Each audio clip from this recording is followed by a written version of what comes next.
Welcome to my channel Journey to Wellness. I'm Dr. Shweta Kumar and I'm a practicing general physician.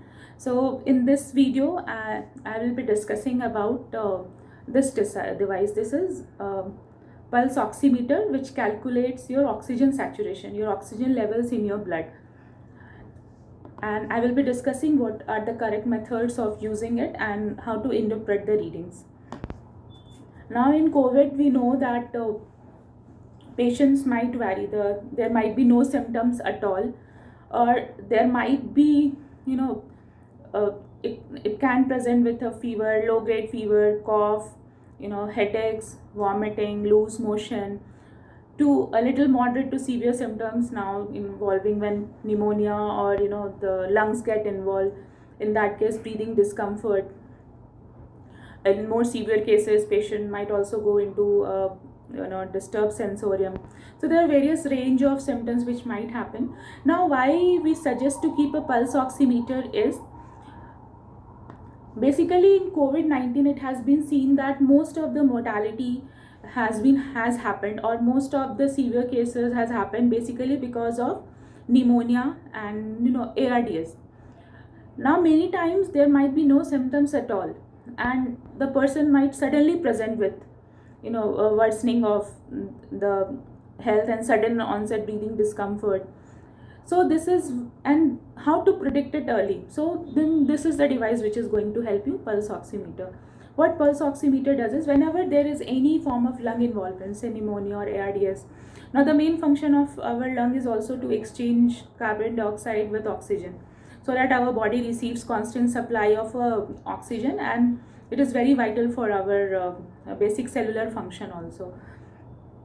Now if any compromise is happening in your lungs, of course your oxygen saturation might go down, but sometimes it might not give you any symptom. You might not have a classical symptom of, like, say, breathing heavily, or the bluish discoloration of the lips and the fingers. That point of time where your oxygen, lung has been involved, oxygen saturation is going down, but you don't have any symptoms. So how to use this device? Now you can buy any device. Just go and read about the reviews and just check for licensing and all.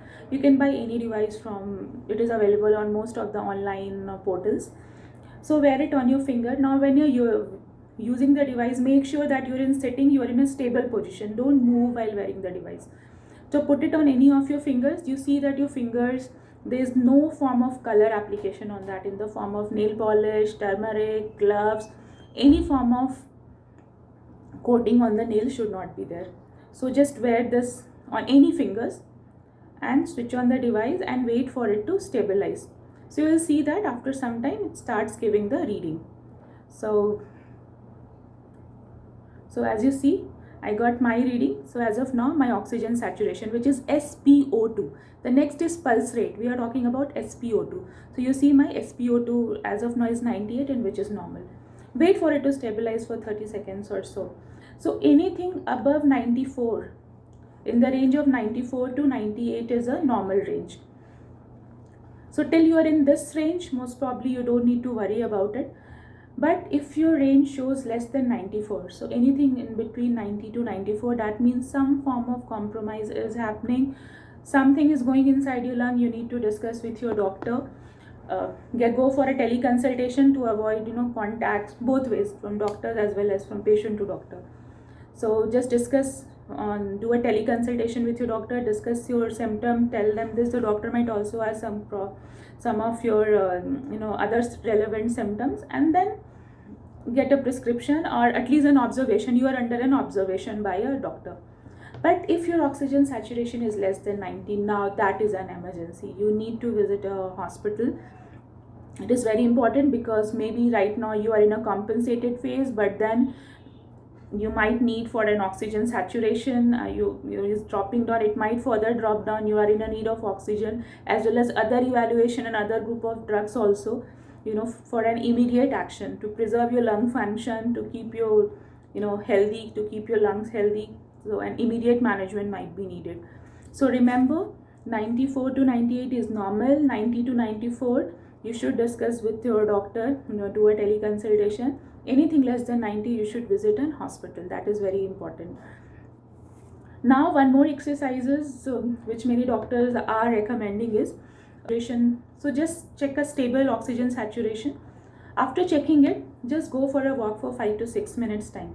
After walking for 5 to 6 minutes time, just recheck your oxygen saturation. If it falls by more than 3 to 4, now that means that some form of lung involvement is there. It can be there. In that case, again you need to visit your doctor. Say your oxygen saturation was 98, after walking it came to 94, that means some form of compromise is happening. So again you need to visit your doctor. Now one more important thing is here is, say those who don't have an oxygen saturation at this pulse oximeter is not there at home, or you're about to get it. Now there is another method is also which you should know is how to check your respiration rate. Now just make the person lie down and just, if possible, just see that the person is engaged into something. So sometimes the person might voluntarily start breathing more. So just see that the person is lying down with the chest completely open. You are able to see the chest and abdomen, and just look for the chest rise when the person is sleeping. So suppose the person is sleeping like this, just look how does the chest rise. You can keep a pen on the chest also, just to see that it is rising and coming down. Maybe a pen or a paper or something, something little lightweight. So you see as the chest rises, so it will be like the chest rises 1, then again it rises and it comes down. This is 2 again. So you have to do this, you have to check this rise. Now you have to see that the patient is not aware of it. Otherwise, sometimes you might voluntarily start breathing more. So the reading might go wrong. So check this for 30 seconds time and multiply it by 2. Okay. Say in 30 seconds you got 8 chest rise up and down. So multiply it by 2, it comes to 16. 8 into 2, 16. So that is normal. So anything coming between 12 to 20 or say 22 is normal. If the count goes beyond 24, now this is for adults above 10 years of age. If it is coming more than 24, again that is a sign it could be a silent hypoxia. So again you need to visit the doctor or keep an observation on the sign and symptoms. Now for many people who have already been using it, many people would have been advised earlier also, those who have asthma, bronchitis, other form of lung disorders, even in certain congenital heart disorders also. So doctor must have advised you, and you must be knowing about your oxygen saturations. There must be in the prescription. If you have a doubt, please discuss with your doctor, at least when this is the COVID time.